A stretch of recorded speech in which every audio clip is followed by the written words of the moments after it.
Welcome back everyone, and welcome if you're new to the channel here. I'm Dark Hour 717, and thank you for joining me in this weekly news review for the week ending the 23rd of July 2022.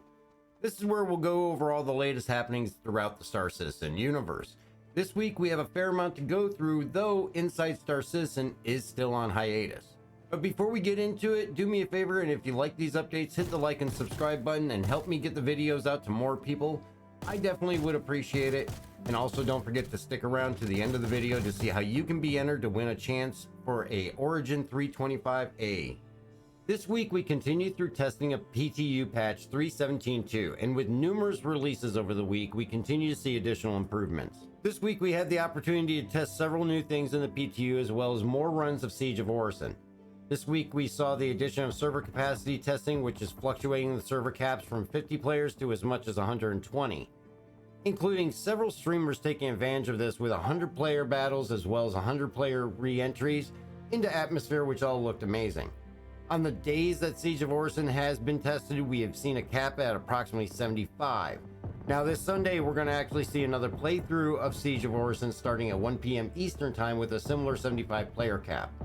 We also saw the adjustment to the notifications in the HUD for service beacons, and going from a system of messages that flooded the screen to now they appear in the Moby Glass.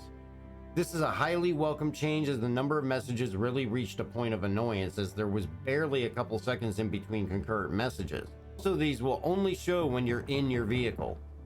In our playthrough, we found that as the pilot of any ship, the beacons appeared in the Moby Glass, but not for anybody in the turrets.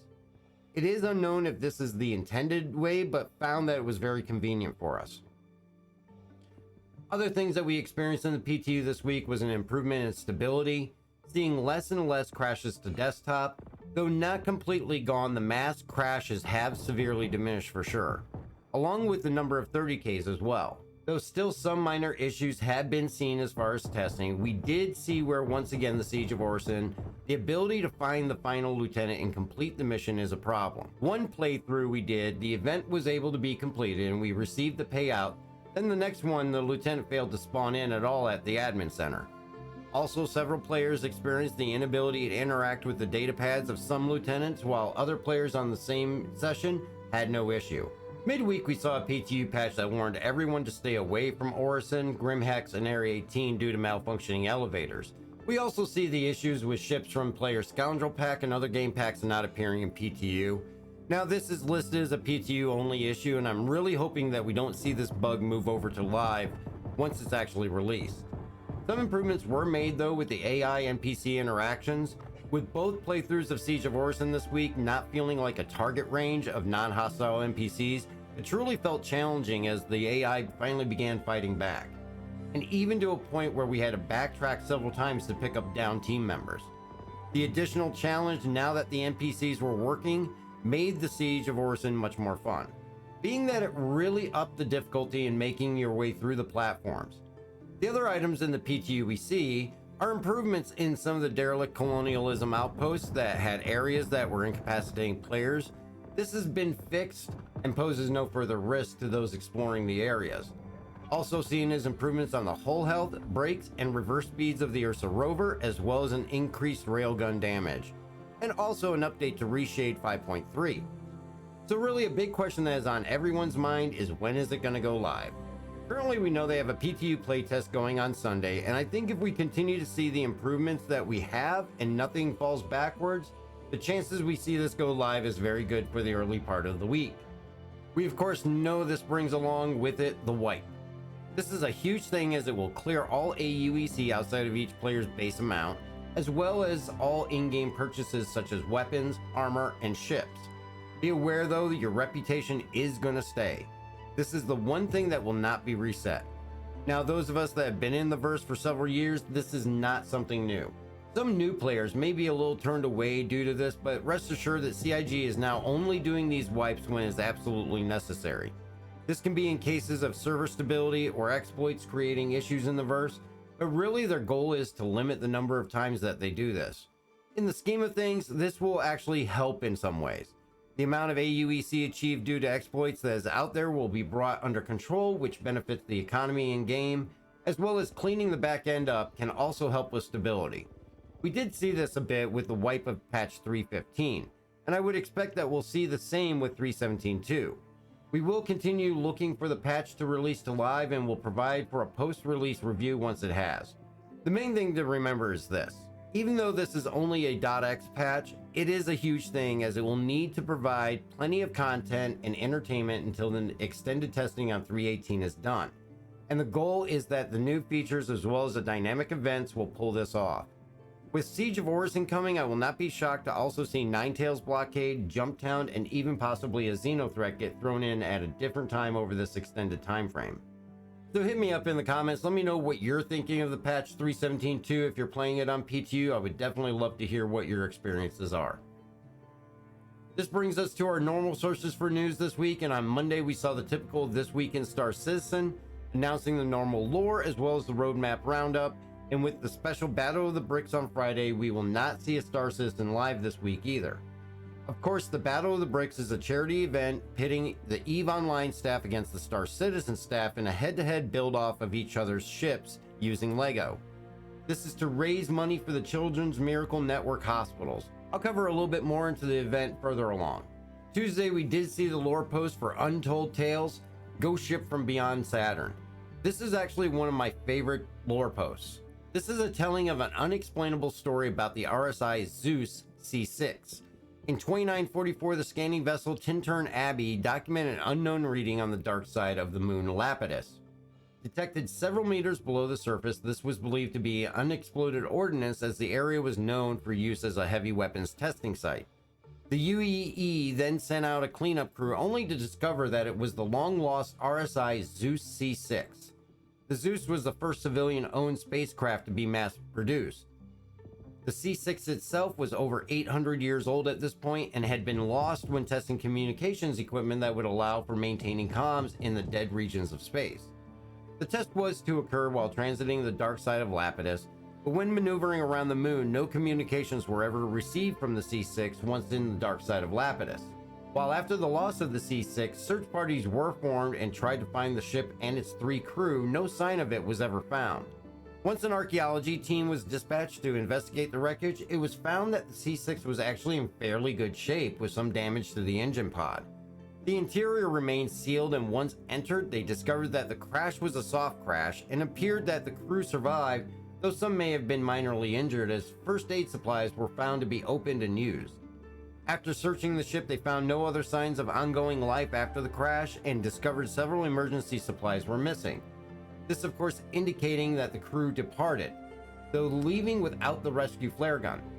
Further investigation provided no other signs of where they had departed to, and searching the surrounding area found no remains or evidence that they stayed close to the ship. As time went on, more mysterious clues were discovered, including an empty RSI spacesuit over 300 miles away from the crash, as well as several ration cans that had been opened and consumed in the path between the suit and the ship. The Untold Tales series is definitely one of my favorite as it touches on the unexplained lore of the verse. Much like strange occurrences we see in the real world, these stories provide for a basis in realism. Just as we have many stories similar to this like the Mary Celeste, ghost ships and unexplained wrecks are more common than some realize in the real world. If you like these kinds of stories, I definitely recommend checking it out, and I'll have a link in the description below to reach it. Wednesday brought us our latest roadmap roundup, and this week it was a fairly short update, with the release view showing the newly seen Anvil Centurion being added for release with patch 317.2. Of course, this is the newest ground vehicle built on the Atlas frame and sports a quad-size 4 turret. Though no information on pledge costs or details as to components has officially been released, this will be one vehicle that will be able to get used in places like Jumptown. With the progress tracker, we see the announcement of the props team's reorganization and being renamed to the new Interactables team. This was actually spotlighted on Star Citizen Live a few weeks ago. Thursday, as mentioned, we had no Inside Star Citizen as they are still on break. But Friday did bring the finale to the Battle of the Bricks, the Extra Life charity event held between Star Citizen and EVE Online. As each team attempts to build the other developer's ship in LEGO, throughout the stream, which went over 4 hours, we see a number of challenges and near torture.